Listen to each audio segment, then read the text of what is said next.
의병방송 신백훈방송 앵커 박희선입니다. 국회의원회관 대회의실에는 매우 중요한 대한민국 정상화 플랜 컨퍼런스가 열렸습니다. 애국지식인 34명이 국정의 문제점과 대책을 내놓았습니다. 호학대신의 TV만 시청하는 국민이면 나라 망합니다. 그래서 하루 종일 행사 내용을 세션별로 편집하여 올립니다.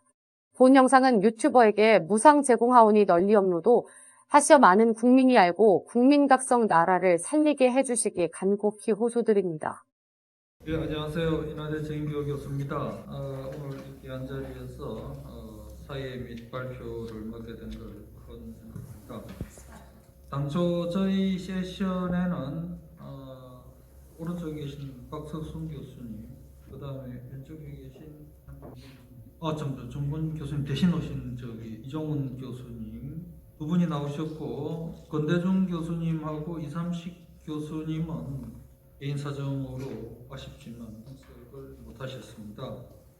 먼저 간단하게만 요약을 해서 말씀드리면은 40분까지 4시까지 마쳐야 되기 때문에 먼저 제가 권대중 교수님하고 이심식 교수님 내용에 대해서 정말 간단하게만 말씀드리고 제가 발제하고 그 다음에 박석순 교수님, 그 다음에 이준훈 교수님 순으로 말씀드리는 걸로 하겠습니다.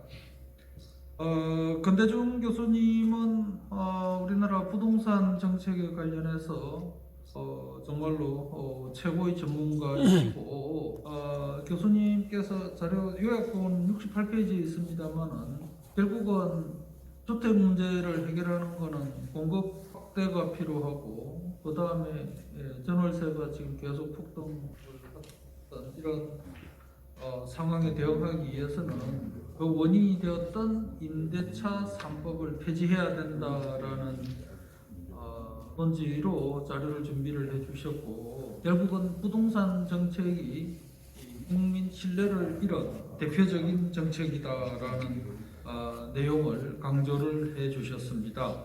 한양대 이삼식 교수님의 주제는 출산 환경 획기적 개선과 노인 빈곤 해소였고요. 요즘 젊은 부부들이 아기를 갖지 않는 이유는 가장 큰 이유가 아무래도 미래가 불투명한 데 비해서 양육비 또 교육 관련되는 여러 가지 상황들 또 경력 단절 문제 이런 게 이제 복합적으로 작용해서 그렇다라고 분석을 하시고 여러 가지 소득 보장 문제라든가 또 노인 돌봄 문제, 그 다음에 인구 감소에 대응하기 위한 정책, 특히 지방 소멸 문제 등에 대해서 다양한 의견을 주셨습니다. 이 정도로 오늘 참석 못하신 분의 발제 내용을 간단하게 말씀을 드렸고요. 통상 문제에 대해서 제가 지금부터 정확하게 7분 내로 말씀을 요약해서 올리도록 하겠습니다. 잘 아시다시피 우리나라는 수출로 먹고 사는 나라고 수출이 우리 경제 성장의 핵심 동력이 될 수밖에 없습니다.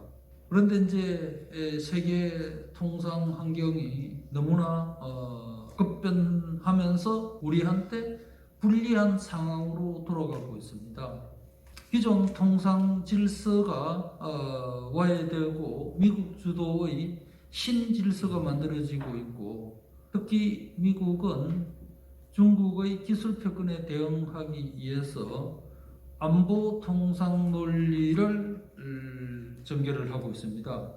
그렇다고 그러면은 우리나라의 통상 체제는 전 세계 어느 나라보다도 더 민첩하게 움직여야 되고 또 미래를 내다보는 쪽으로 가야 되는데 현실은 그렇지 못합니다.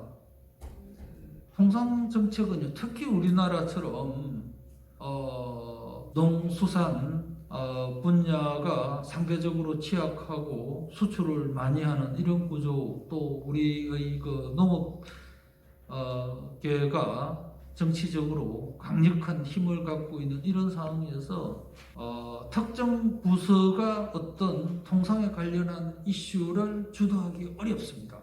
과거에 한미 FTA도 그렇고 중요한 통상 해난들은 대부분의 경우 대통령이 직접 나서서 교통 정리를 해주기 때문에 그게 가능했지, 그냥 부처에 맡겨놔가지고는 절대로 되는 일이 없습니다.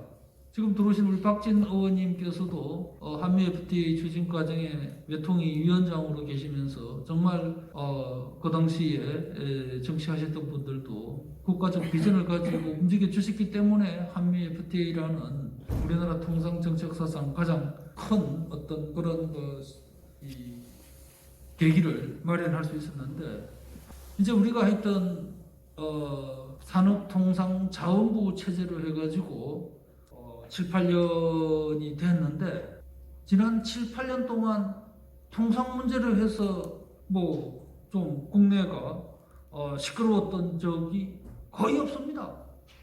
뭐 일을 안 벌린 거죠. 뭐 조용하면은 좋은 점도 있겠지만은 결국 그러는 사이에 전 세계적으로 본다면은 요즘 많이 뜨고 있는 디지털 관련된 규범이 우리나라를 빼고는 주요국에서는 다 가장 최신 버전으로 자리를 잡았는데 우리는 상당히 뒤떨어져 있습니다. 그리고 뭐 좀 이따 또 탄소세 관련되는 얘기도 나오겠습니다만, 하여튼 우리나라가 가장 과감하게 국제사회에 나가서 탄소 관련된 약속을 하고 있는데, 그런데 이런 부분은 사실은 통상정책 분야가 나서서 상당한 어떤 그 입장 조율에 이런 데 나서서 뭐 좀 해줘야 되는데, 이게 다 빠지고 그냥 환경 쪽에서만. 그 다음에 이제 ILO 협약 관련된 부분도요, 노동계에서는 한EU FTA를 들먹거렸지만은 한EU FTA를 제대로 해석하면은 거기에 대한 책임, 그걸 가입해야 될 업무사항이 없는데도 불구하고 통상당국이 가만히 있다 보니까 노동계가 원하는 대로 다 가버렸습니다. 그러니까 산업통상 연계를 위해서 산업통상 체제를 만들었는데, 산업부 내에 있으면서 결국은 산업이 통상을 다 오버라이트하고 또 제조업에 관련된 통상 정책만 있지 대한민국 전체의 통상 체제는 없는 겁니다. 농업 통상은 농림부에서 하고, 그 다음에 환경 관련된 통상 이슈는 환경부에서 하고, 노동은 노동부에서 하고. 그러니까 대한민국의 통상 정책 체계가 있어야 되는데 그게 없는 거예요. 지금은 제조업 통상만 하고 있다고 볼 수 있는 거고, 그러니 되는 일 아무것도 없죠. 한태평양 경제 동반자 협정, 뭐 중국이 가입 원서를 내고 하면서 한 달 전에 아주 뭐 국제적으로 뭐 이슈가 됐었는데, 그것도 산업통상자원부나 통상교섭본부에서는 명확한 얘기를 하지 않고 있고, 대신 홍남기 경제부총리가 뭐 적극 검토를 한다, 뭐 어떻게 하겠다라고 얘기를 하고 있습니다. 통상교섭본부에서 입장을 밝혀야죠. 그 결정되면은 뭐 그냥 뭐 손만 들는 이제 이런 게 현재의 우리나라 통상 체계다라고 볼 수가 있고, 자, 그래서 지금 미중 간의 경제 분리 디카플링도 될 거고요. 지금 바이든 대통령이 하는 정책이 뭐 속도가 조금은 예상보다는 좀 느려지고 있지만은 어쨌든 중국에 대한 견제는 더 세질 거고, 미국 중심의 새로운 통상 체제가 만들어지고 있는데, 우리는 뭐 나중에 만들어지고 나면 뒤에 줄을 설지는 모르겠습니다만은 이런 중요한 상황에서 정부 차원의, 국가 차원의 입장을 내지 못하고 있는 이 상황을 타개를 하기 위해서는 대통령이 주관하는 통상위원회 어떤 제일 좋고, 그게 안 된다면은 국무총리라도 통상위원회 위원장이 되어야지, 지금처럼 특정 부서에다가 넣어놓은 통상조직으로서는 앞으로 우리나라가 취해야 될 통상정책의 핵심을 건드릴 수 없는 이제 그런 상황에 빠지지 않을까라는 생각이 들고요. 그런 측면에서 통상체제 전반을 하여튼 국가적 수준으로 업그레이드 할 필요가 있다라는 게 제 말씀의 핵심이고, 그 다음에 이제 통상 측면에서 본다면은 일본과의 관계 개선을 해야 됩니다. 그것은 불가피한데, 일본 뭐 반일파리로 해가지고 정치적으로 이익을 보는 집단들이 있다 보니까 뭐 한쪽에서는 일본과의 어떤 관계 개선을 위해서 뭘 하는 척 하면서도 또 뒤에서는 서로 반목을 키워나가는 이런 상황이 지속이 되고 있는데, 이런 부분에 대해서 통상당국이 단 한마디도 하지 않고 있단 말이죠.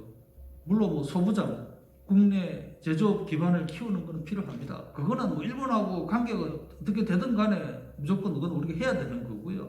그걸 넘어서 지금 중국이 동아시아에 그동안에 갖고 있던 에이시아 팩토리의 핵심 지위가 무너지고 있는 상황에서 그 다음에 새로운 어떤 생산 네트워크가 만들어지는데, 이런 상황에서 인근국, 특히 경제적으로나 또 여러 가지 상황에서 밀접하게 엮여 있던 한일 관계가 이대로 가면은 얼마 안 가서 일본, 대만 간의 연합 경제 체제가 만들어질 겁니다. 한국은 빠지고. 그것도 다 통상의 역할인데, 반일 논리에 파묻힌 통상당국이 어쨌든 이런 문제에 대해서 단 한 번도 제대로 언급한 경우를 못 봤습니다. 그래서 이것까지도 다 바꾸는 것이 새 정부 통상 정책의 중요 이슈가 되어야 된다고 봅니다. 자, 제가 드릴 내용은 이 정도로 마무리하고요. 그다음 우리 손 교수님 모시겠습니다. 예, 박석선입니다. 저는 이제 파워포인트로 말씀을 드리고, 근데 제가 이거 보낼 때 요약문이 61쪽에 있고 본문이 231쪽에 있는데, 요약문을 따로 보냈는데 요약문을 빼고 본문을 약간 이렇게 변경했는 것 같습니다. 뭔가 이걸 편집하실 때 뭔가 조금 오류가 있었는 것 같습니다. 하여튼 내용을 제가 이제 발표를 하겠습니다. 이 환경 분야는 말입니다. 사실 보시면 알겠지만은 보수 정부에서도 상당히 무시해버렸고, 그러다가 보니까 이 좌파 정부는 이 보수 정부에서 한 것을 또 교모하게 정치적으로 지금 이용을 하고 있고, 그래서 제가 지금 여기에 말씀드리는 내용은 말입니다. 다음에 이게 차기 정부가 해야 할 일들, 그리고 그 중에서 우리가 지금 이 대선에 표를 위해 가지고 좀 얻을 수 있는 그런 공약으로도 설 수 있는 거, 그 다음에 또 적을 할 수 있는 것들, 다음에 정부에서 꼭 해야 할 그런 내용을 제가 7대 공약으로 준비를 했습니다. 첫 번째 하나가 이제 국민 환경권 보장 강화하고 말입니다. 두 번째는 국가의 물평등 실현, 그리고 이제 세 번째 우리 기후 대책 현실화, 이 한 세 가지 정도가 이제 제가 좀 자세한 설명이 필요해가지고 말씀드리고, 그 아래 것들은 이제 간단하게 넘어갔습니다. 시간이 너무 없어가지고. 네 번째가 이제 과학적인 생활환경 관리, 그리고 이제 다섯 번째가 이제 국토관리 선진화, 여섯 번째가 환경규제 합리화, 그리고 일곱 번째가 행정조직 효율화입니다. 첫 번째 이제 국민환경권 보장 강화는 사실 우리나라 헌법에 말입니다. 1980년도에 제5공화국 헌법에 환경권이 보장되어 있습니다. 모든 국민은 건강하고 쾌적한 환경에서 생활할 권리를 갖는다. 그리고 87년도 헌법에도 아주 구체화되어 있고, 이것이 이제 모든 환경법의 모태가 되어 있고, 이거는 결국은 인간의 존엄을 지키고 행복 추구권, 그리고 이제 기본 생존권입니다. 그런데 이게 지금 우리나라의 헌법에만 존재할 뿐만, 지금까지 어느 정부도 제도적, 재정적 지원이 없었습니다. 뒤에 한번 보시죠. 사실은 이게 저소득층의 아주 열악한 생활 환경 때문에 이게 지금 우리나라에서 건강과 수명에 큰 차이가 있습니다. 여기 보시면 알겠지만은 우리나라에 이 잘 사는 사람하고 못 사는 사람하고의 차이가 뭔가 하면은 건강 수명에 약 12년 차이가 있습니다. 굉장한 차이가 있는데 이것을 지금까지 우리 보수 정부도 방치를 했고 지금 이 정부도 마찬가지죠. 똑같이 이제 그걸 하고 있는데 실제로 한번 보십시오. 지금 우리는 생활 수준은 향상되고 있지만은 환경성 질환은 급증하고 있어요. 그리고 특히 애들이 말입니다. 9세 이전에 뭐 아토피가 반이 걸리고 지금 이렇게 하고 있는데 그 이유도 있습니다. 그 이유도 제가 이걸 뭐 하라 그러면 1시간 정도 이야기를 하는데 왜 지금 우리가 이렇게 생활 수준은 향상되는데 환경성 질환은 급증하고 있느냐. 과학은 발달하고 있고 일반 사람들은 그 과학을 못 따라가니까 결국은 가습기 살균제로 수천 명이 죽고 지금 이런 일을 당하고 있고 보십시오. 서울 시민 100명, 6명이 지금 환경성 질환을 앓고 있습니다. 거기다가 근데 미국을 우리 한번 보자. 미국의 환경권 보장이 언제 시작되면 1990년도에 시작됐어요. 7, 80년대 여러 가지 환경 문제를 겪고 있다가 이쪽에서 미국에서 뭐 안 가면은 가난한 나라, 가난한 동네, 가난한 지역의 흑인 동네 이런 데가 훨씬 더 환경 문제가 심각하니까 1990년도에 환경평등 추진단을 만들고 미국의 EPA 내에 92년도에 환경평등국이라는 걸 우리나라는 이런 국도 없어요. 수질국, 대기국 이런 거가 있지 이런 국도 없는데 이름을 이제 바뀌었어요. 94년도 환경정의국이 됐고 그 다음에 이제 국가환경자문위원회 이런 것도 만들고 말이다. 그리고 93년도에 클린턴 정부에서 국가의 모든 정책을 환경평등 최우선을 한다. 그리고 97년도에 와가지고 미국의 우리나라 환경정책기본법 같은 게 뭔가 하면 미국의 니파라 해가지고 국가환경정책법에 여기서 환경정의를 더욱 강화해요. 또 하나 우리가 봐야 될 게 뭔가 하면 미국의 국립환경보건과학연구회라는 게 있어요. 이게 뭔가 하면 미국의 환경부가 1970년도 생겼는데 그보다 먼저 생겼어요. 1967년도에 이런 게 생겼는데 우리나라는 이게 없어요. 이것도 없고 국립환경과학원에 직원 한 20명 앉아가지고 환경건강과라고 하고 있는데 지금 이런 것들을 새 정부에서 해가지고 제가 이제 생각하는 거는 뭔가 하면 보십시오. 우리가 지금 알아야 될 것이 환경은 바로 우리 국민의 건강이고 환경의 중심에는 사람이 국민이 있고 그 건강한 국민이 최고의 국부라는 그런 개념을 가지고 제가 이제 보니까 저쪽에서만 좌파 쪽에서 기본소득 그러면은 우리는 해야 될 게 뭐냐? 기본 건강, 기본 환경을 보장을 해야 된다.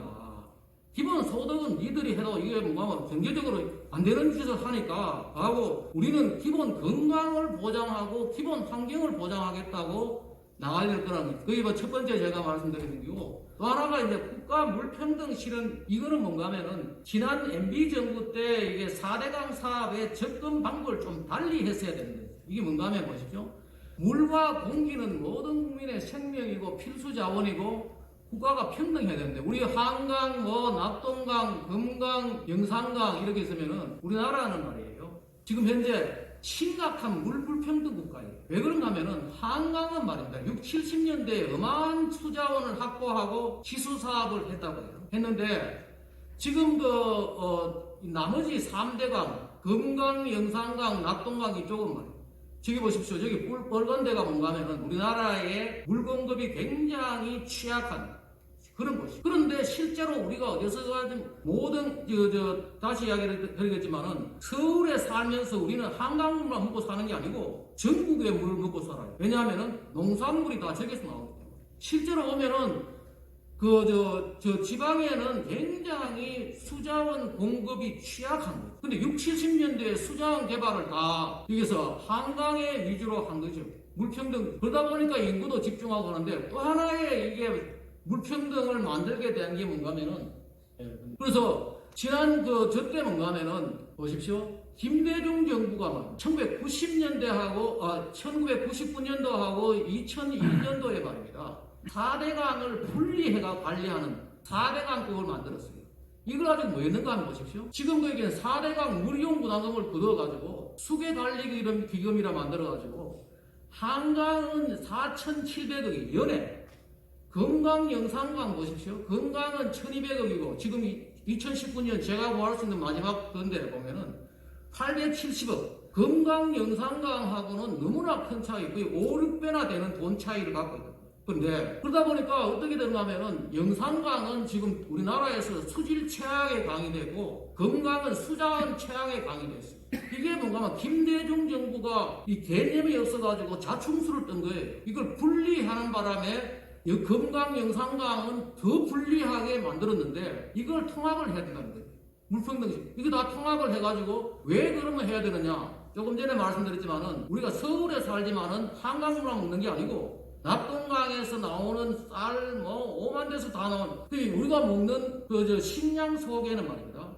그 쌀을 만들고 그 과일을 만들고 할 때 거기에 들어가는 물이 들어가지. 그냥 물 속에 그 과일 속에 들어있는 물만 문제가 아니고 그 과일을 키울 때 들어가는 어마어마한 물을 우리가 서울에 살지만은 지방의 물을 다 먹고 있고 한강물은 거의 안 먹고 있는 거예요. 이런 식으로 살아가는데 이걸 분리하니까 보십시오. 쌀, 채소 전부 지방에서 나오는 건데 물을 모든 국민이 공유하는 자원으로 사야 되는데 그래서 우리가 물평등을 실현하려고 그러면 바로 뭐 해야 되느냐? 저걸 통합을 하고 또 하나가 뭐냐? 금강 영산강도 낙동강, 금강 영산강, 낙동강도 한강처럼 하려고 4대강 사업을 해놨는데 이걸 뭔가 하면 환경단체가 반대하니까 이 정부가 지금 볼을 다 해체해가지고 그것도 뭐냐면 녹조라는 이 거짓말 때문에 녹조라는 게 저게 뭐냐면은 간단한 원리입니다. 물 속에는 식물성 플랑크톤이 자라는데 여름에 더워지면은 종이 바뀌는 거죠. 하루에 8km 가던 물이 하루에 4km 간다고 녹조가 생기는 게 아니에요. 단지 보가 있으니까 보에 걸린 가지고 그 때문에 생겼다고 하니까 결국은 이 정부 와가지고 이 보를 해체하고 결국은 물평등을 더 안 되게 하겠어요. 결국은 이게 우리가 국가 물평등 차원에서 이 4대강을 지금 그래서 새 정부 들어오면 보 해체 개방 중단하고 시천의 수질 관리를 하고 앞으로 추가 사업 해야 된다. 그리고 또 모든 국민이 1등급 물을 먹을 수 있도록 해야 되는데 지난 정부에 이걸 못했죠. 지금 서울에도 말입니다. 수돗물에 미세 플라스틱이 나온다는 겁니다. 영등포, 인천 곳곳에서 이걸 바로 우리가 뭔가 하면은 탈당에 있는 희수원을 소양호나 이렇게 6, 70km 되는 거예요. 미국의 뉴욕이 상수원이 뉴욕에 말입니다. 뉴욕이 허드슨 강물을 안 먹고 여기서 지금 120km 떨어져 있는 저 위에서 상수원을 가져오고 LA는 400km. 우리도 지금 뭔가 하면 새 정부 들었으면은 교수님 시간이 2배가 거의 됐으니까 조금만 이제 뒤에 아니 다 중요하지만 아주 죄송한데 그래도 전체적으로 맞추고 하여튼 조정해 주십시오. 이제는 이거 가지고 조금만 발표를 하여튼 그러면은 뒤에 그걸 하겠죠. 제가 그래서 처음부터 내 시간이 많이 걸린다고. 기후대책도 이게 지금 말입니다. 기후대책이 더 어려울 건데 이게 지금 뭔가 하면 두 안전한 얘기 지금 문제가 뭔가 하면은 하나는 갑자기 저렇게 우리가 산업화 이후에 온도가 증가했다는 저 잘못된 저것 때문에 그러고 또 하나가 뭐냐면은 옛날에 중세 때가 우리가 말입니다. 훨씬 더 더웠어요. 더웠는데 이걸 싹둑 자르고 이게 하고 또 하나가 뭐냐면은 엘고아가 65만 년 동안 이산화탄소가 이렇게 높은 적이 없었다고 저걸 했는데 사실은 저게 뭐냐면은 온도가 먼저 올라가고 이산화탄소가 올라갔는데 지금 기온은 지구의 궤도, 기울기, 태양 이런 것 때문에 결정되는데 이런 식으로 그리고 실제로 뭔가 하면 이산화탄소에 의해 가지고 기온의 영향은 극히 미미하다.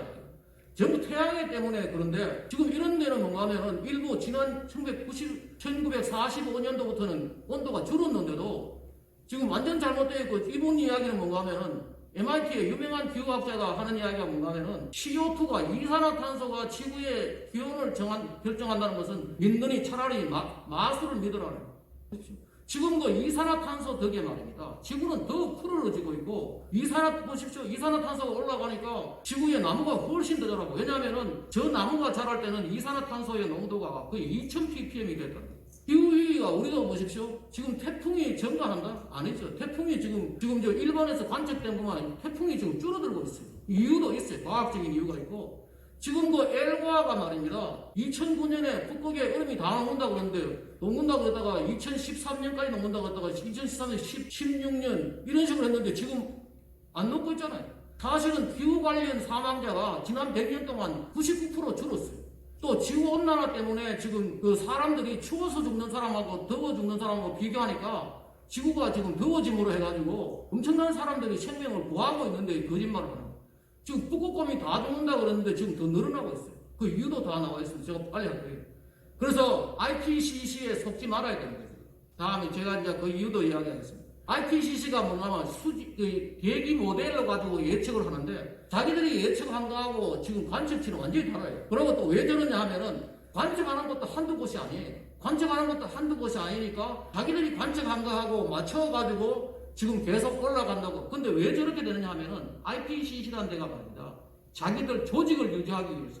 조직을 유지하기 위해서 끊임없이 저런 식으로 지금 가고 있고. 그래서 실제로 우리가 볼 수 있는 것은 뭐냐? 북극 바다의 빙하 면적이 안 변해요, 지금까지. 북반구의 얼음 눈 덮인 면적도 안 변하고 있어요. 지금 최근에 추워져 가지고 말입니다. 증가하고 있고. 지금 저기 나와 있듯이 엘고아가 2006년도부터 지금까지 얼음이 다 녹고 난리를 쳤는데 2006년부터 2021년까지 거의 40 ppm이 증가했어요. 그 전체 지구의 이산화탄소 온도 10%가 변화했는데 아무 변화가 없었던 거예요. 이 지금 완전히 지금 이번에 엘고아 그 캅스 26 했던 글래스고가 지난 22년 동안 98년도 이후부터 글로벌 워밍이 없잖아요. 자, 일본은 교수님 이제 이것으로서 교수님 발표는 이제 마치고 한번 가도록 하시죠.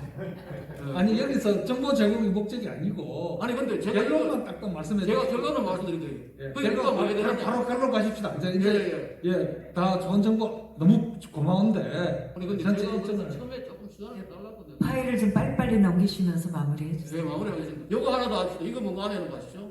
탄소 중립한다고 지금 우리나라에 1000조 들고 여기에 봐요. 석유화학에 92조 들고 한다는데 실제로 저걸 예측해보니까 말입니다. 미국이 탄소 중립하는데 1인당 연 11,000달러가 들어요. 근데 연 11,000달러가 드는데 결국은 뭔가 하면은 2100년도 이 IPCC가 예측한 데 따르면은 0.16도 떨어져요. EU가 탄소 제로 하면은 말입니다. 얼마 떨어지느냐? 2100년도 80년 뒤에 0.14도 떨어져요. 우리나라가 어마어마한 비용을 들인다고 하더라도 근데 실제로 이거 스스로 지금 기술에 따라가 지금 탄소하고 지금 굉장히 성장이 디카플링 되고 있습니다. 그래서 결국은 우리는 뭐 하느냐? 기후 적응 대책을 세워라. 지금 일부에서는 말입니다. 지구가 지금 추워진다고 엄청난 글로벌 쿨링이 지금 오고 있다고 얘기를 하고 있어요. 지금 글로벌 쿨링이 지금 나사에서 이렇게 예측을 하고 있고 지난 1600년대에 지구에 그 소빙하기가 있어가지고 우리나라에서도 말입니다. 경신대경연 때 조선 인구가 20% 줄었어요. 근데 재밌는 중에 하나가 뭔가 하면은 글로벌 쿨링이 와도 식량과 에너지와 물이 문제예요. 글로벌 워밍을 이야기하는 사람도 식량과 에너지와 물이 중요하다. 이 똑같은 거죠. 단지 뭐 해야 되느냐? 우리가 기후현실 탄소 중립을 지금 재검토해야 되고 배출권 거래제도 누가 하는가 하면은 우리나라하고 유럽하고 일부 나라하고 있어. 하는 나라 많잖아요. 미국도 어떤 주는 하고 어떤 주는 안 하고 있어. 이거 폐지를 해야 되고 탄소세 유보해야 되고 그 다음에 지금 이제 다 합니다. 여기 보면은 앞으로 지금 쓰레기 종량제 이런 거도 하고 국토관리 선진화해야 되고 그 다음에 지금 그 규제 환경 규제가 너무나 중복되고 이런데 이것도 지금 가고 마지막입니다. 앞으로 지금 환경행정조직을 산림청이 환경부에 가야 되고 기상청이 해수부에 가야 되고 해양환경관리가 환경부에 와야 되고 이런 것들 내용입니다. 죄송합니다. 너무 시간을 끌어가셨네요. 예, 수고하셨습니다. 박수 부탁드립니다. 하여튼 시간이 있으면 한 2시간 잡고 설명 들으면서 하면은 들었으면 참 좋았을 내용인데 시간 관계상 그렇게 된 거 양해해 주시기 바라고요. 자, 마지막으로 우리 교수님 모시겠습니다. 네, 안녕하십니까.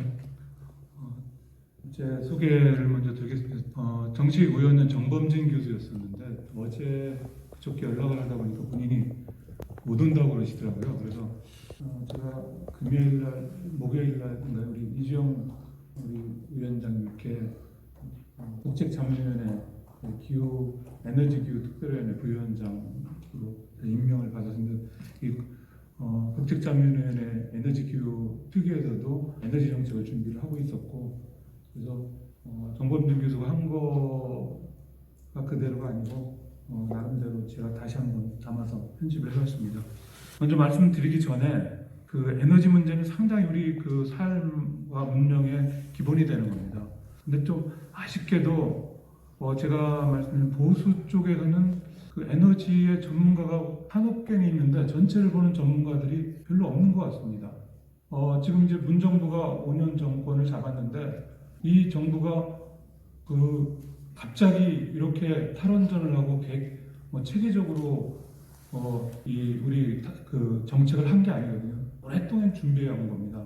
그래서 저는 사실 보수가 정권을 잡는다고 하더라도 에너지 정책을 제대로 할 수 있을지 걱정입니다. 그냥 탈원전 포기가 에너지 정책의 전부는 아니거든요. 지금 뭐 탈원전에 대해서 포기를 하느냐 마느냐 이 문제는 뭐 많은 국민들이 3분의 2가 찬성을 합니다. 탈원전 포기하라고.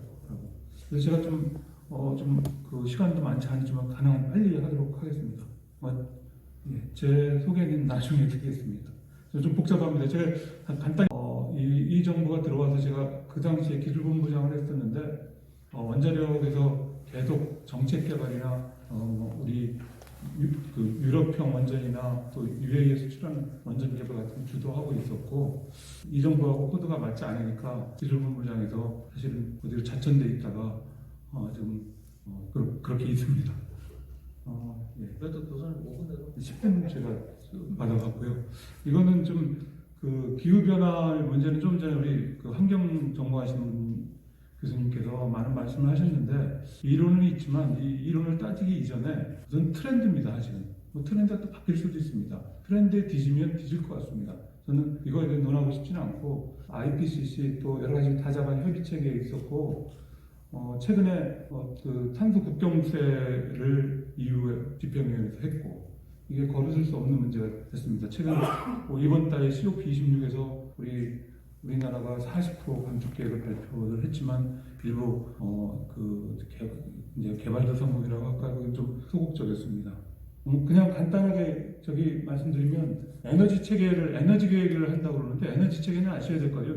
대부분 인문학이라 사약하신 분들이 많아서 제가 그 1차 에너지 뭐 석유, 석탄 이런 원자력, LNG 이런 걸 가지고 40%는 전기를 만들어서 쓰고 나머지는 열과 열 에너지나 이런 걸 갖고 쓰게 됩니다. 산업으로 쓰게 되어 있습니다. 그래서 그 중에 지금 이 에너지의 95%는 수입하고 있고 전력 생산도 보면은 현재로서는 원자력 30, 뭐 석탄 30, LNG 26, 신재생은 7% 정도밖에 안 됩니다. 지금 보면 신재생으로 다 간다고 그러는데 아직은 신재생은 일천하기 그지없습니다. 그리고 에너지 수입액이 우리 전체 수입액의 한 4분의 1, 이거 때에 따라 다릅니다. 에너지 가격이 많을 때는 3분의 1까지 올라갑니다. 값싼 전기 이 문제는 시간상 우리가 얼마나 값싼 전기가 우리 산업 경쟁력을 버팀목이 되는지 더 이상 말씀드리지 않겠습니다. 근데 지금 그 과거 정부가 어떻게 해왔나를 좀 살펴보겠습니다. 에너지 전환 계획이라고 해서 10월 달에 국무회에서 두드렸고 바로 그거에 따라서 8차 수급 계획, 월성 1호기를 죽이는 8차 수급 계획을 했고 최근에 또 그 작년에 2050 탄소 중립 선언했습니다. 그 다음에 9차 수급 계획을 했고 탄소 중립안을 6월 달 거쳐서 지난달에 2030년 NDC 계획하고 2050년 탄소 중립 계획을 발표했습니다. 여기 보면 NDC 40% 한다고 그랬고 탄소 중립은 60 내지 70%를 신재생으로 그 2050년에 한다고 그랬습니다. 전력 사용량은 1200TWh 정도, 지금보다 한 2.5배 증가하는 걸로 했습니다. 근데 이걸 살펴보면 한마디로 말하면 그야말로 비현실적이고 비상식적인 계획이라는 게 알 수 있을 겁니다. 에너지 전환이라는 걸 보면 정의를 보면 화석연료에서 무탄소 전원으로 바꾸는 겁니다. 근데 에너지 전환 계획을 수립해 놓고 이 정부는 여기 보면은 탄소 LNG량을 늘렸습니다. 여기 보면 여기 신재생이 늘는데 신재생은 늘지만 그 뒤에 보면 LNG를 늘리는 계획을 세우고 있었습니다. 또 전력 소비량도 갑자기 2050년에 보면 엄청나게 연 증가율 2.9%거든요. 증가하는데 그동안은 의도적으로 전력 수요를 줄여왔습니다. 원전 같은 걸 못 지도록. 안 줘도 괜찮다. 이렇게 하려고 의도적으로 박근혜 정부에서 한 걸 갖고 8차, 9차 수급계획을 줄였습니다. 그러니까 어떻게 보면 에너지 전환이라는 얘기를 하면서 거꾸로 가고 있었습니다. 비상식적을 좀 정리하면 정말로 저희 전기요금이 한 3, 4배가 되면 독일은 3, 4배가 됩니다. 우리 어려운 젊은이들이 1인 가구에서 얼마나 힘들겠습니까? 그 힘든 전기요금에 대해서 계산도 안 했습니다. 자기네들 일부 계산했는데 일부 계산한 건 발표도 안 했고 그냥 그야말로 경제를 생각하지 않은 겁니다. 실제 제가 한국경제 7월 19일 날 아마 그 탄소중립 이대로 가면 1000조 정도 더 든다고 했을 때 아마 대해서 특별한 적이 있었는데 실제 전력용법이 탄소중립 이 정부 계획대로 가면 3배 정도 증가하게 되어 있습니다. 지금 자기네들이 발표한 것만 해도 한 1년에 한 200조 이상 듭니다. 200조 이상은 뭐 이게 얼마나 큰 돈입니까? 지금 뭐 기본소득 몇십 조 갖고 싸우고 있고 그런데 200조 이상 매년 예산이 들게 되어 있습니다. 근데 그건 얘기하지 말라고 합니다. 어차피 가야 될 길이라고 합니다. 두 번째는 반산업적입니다. 뒤에서 그림을 보여주겠지만 갑자기 우리나라가 아까 그 온실가스 감축률을 EU보다도 선진국보다도 더 높고 선진국보다 더 높은 계획을 제시했습니다. 세 번째는 스스로 정부가 평가한 에너지 잠재량, 신재생 잠재량보다 더 큰 걸 제시했습니다. 에너지관리공단에 보면 에너지 백서에 있는 것보다 더 큰 양을 제시했습니다. 네 번째는 원전이 가장 무탄소 싸고 값싼 무탄소 전지 그거는 완전히 배제하고 예를 들면은 2030에서 원전 탈원전을 안 하고 그대로 유지하면 전력 부분의 탄소 중립은 달성하고 조금 1, 2% 남습니다. 원전만 그대로 해도요. 그러니까 다른 액션을 안 취해도 원전이 늘어나면 석탄하고 LNG가 주니까 그렇게 되게 됐습니다. 여기 보면 커브 보면 다른 나라들은 이렇게 그냥 그 미국이나 이런 데는 이어지잖아요. 우리나라는 이렇게 가다가 갑자기 줄인답니다. 엄청나게. 그러니까 어떻게 지금 해야 될지 모르겠습니다. 다음 정부가 할 수 있는 건지. 아마 오늘 아침 신문에 나왔는데 탄소 중립 계획 재검토하겠다 어떤 분이 그렇게 얘기를 하셨더라고요. 탈원전에 대해서는 많은 얘기를 해서 사실은 알고 계실 것 같아서 이따 질문을 받고 제가 간단하게 얘기만 드리겠습니다. 아마 원전 산업 생태가 붕괴되고 수출 경쟁력 또 초법적으로 탈원전을 했다. 또 세계 최고의 안전하다고 하면서 국내에서는 안 진다. 바깥에 가서 세계 최고의 안전하다고 하면서 왜 안 짓냐 그러면 우리나라는 원전 밀도가 높답니다. 근데 우리나라는 인구 밀도도 높고 에너지 밀도도 다 높습니다. 근데 해석하게도 야당에서 그거 금방 반박하는 사람 없더라고요. 그거 딱 해갖고 야 지금 너네들이 세운 그 신재생 밀도는 그 비교할 수 없도록 높습니다. 저희 태양광 규모가 유럽에 앞으로 2050년에 진다는 거하고 우리나라 조그만 땅덩어리에 진다는 거하고 거의 비슷합니다. 근데 별로 보수는 공부를 안 하는 것 같습니다. 그 다음 이제 왜 지금 또 원전이 비싸다 이런 얘기도 많이 하는데 그거는 다 다릅니다.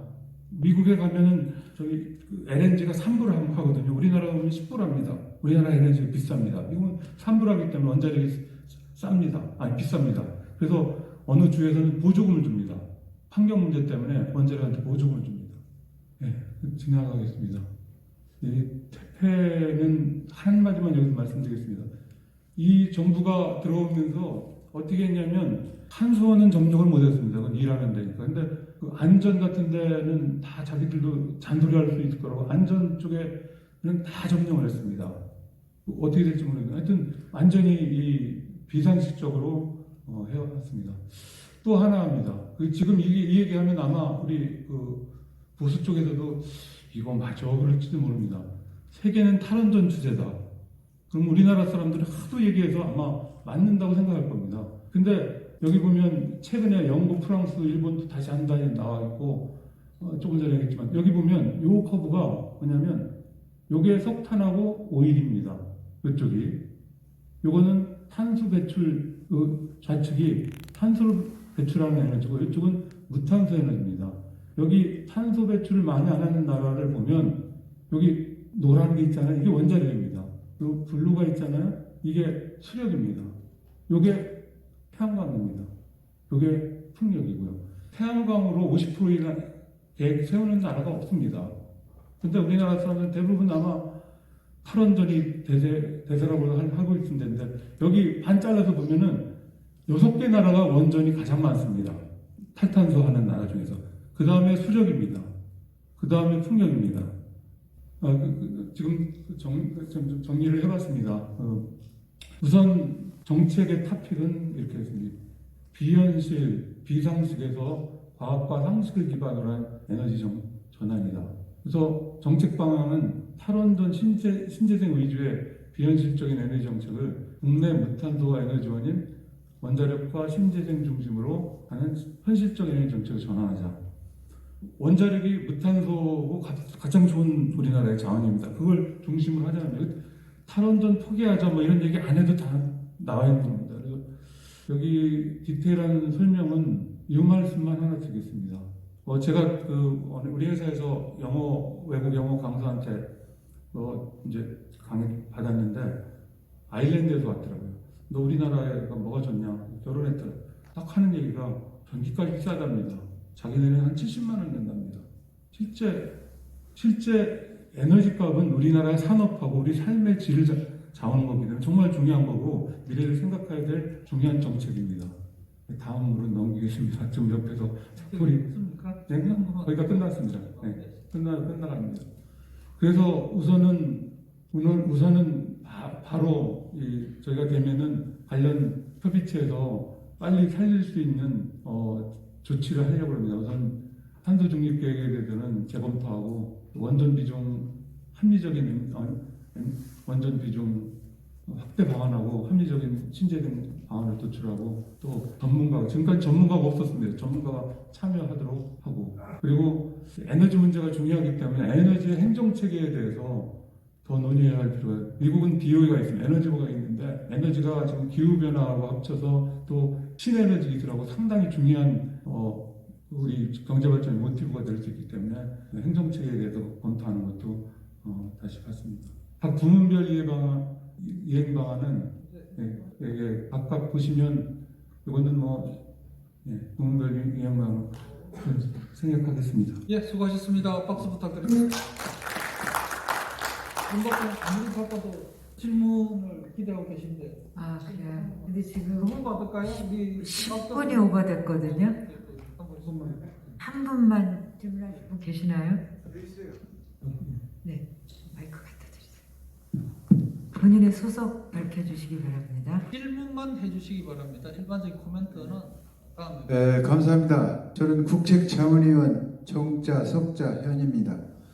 오늘 그 박석순 교수님이나 또 정인교 교수님, 우리 교수님 하시는 말씀, 앞으로 미래의 여러 가지 면에서 우리가 대책을 세워야 되겠다는 것을 마음속에 많이 가지고 있는데 이 시간에 보면은 저출산 문제하고 그다음에 고령화 문제가 있습니다.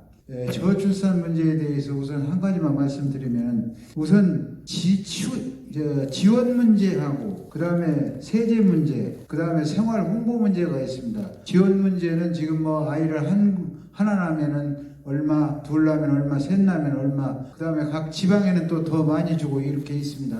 그러니까 거기에 대해서는 제가 부연하지 않겠습니다. 두 번째는 지금 젊은이들이 결혼을 안 하려고 하고 있습니다. 결혼을 안 하려고 하는 이유가 뭐인지는 모르지만 앞이 안 보이기 때문에 결혼을 안 하는데 이것을 과연 어떻게 해야 될 것인가. 우리 정치권에서 결혼을 할 수 있는 그런 분위기를 만들어줘야 되고 두 번째는 세제 면에서 결혼을 않는 사람은 미결혼세, 그 다음에 결혼해서도 출산을 않는 사람은 미출산세를 해서 아이 낳아서 기르고 키우는 이 나라를 유지하는 사람에 대해서 무임승차를 하기 때문에 그 무임승차 비용은 그 사람들이 내야 되는 거 아닌가 그런 생각이 들어서 우리 교수님들의 생각은 어떤지 모르겠고요. 그 다음 세 번째는 생활 홍보 면에서 그렇습니다. TV에 보면은 잠깐만요. 이제 국책자문회 종합 토론이 따로 있습니다. 지금 시간이 굉장히 없거든요. 감사합니다. 지금 발표 시간이 아니고 질문 시간인데 간단하게 부탁드리겠습니다. 그 다음에 고령화 문제도 또 말씀을 안 하셨는데요.